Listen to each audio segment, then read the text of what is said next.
2000 décès en moins. C'est un bilan actualisé surprenant que l'Espagne a livré lundi.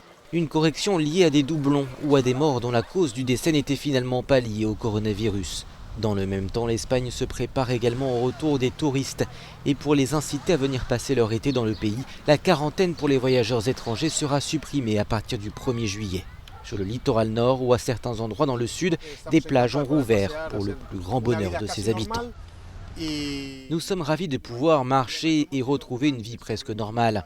Et maintenant que le virus est quasiment parti, nous pouvons profiter de cette merveille.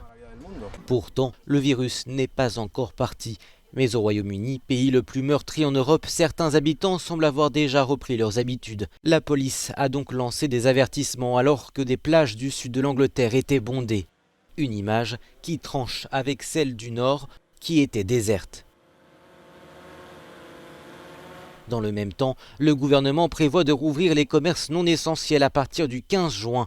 Les commerces en extérieur, comme les marchés, pourront reprendre dès le 1er juin. En revanche, les salons de coiffure et de beauté, ainsi que le secteur de l'hôtellerie, restent fermés.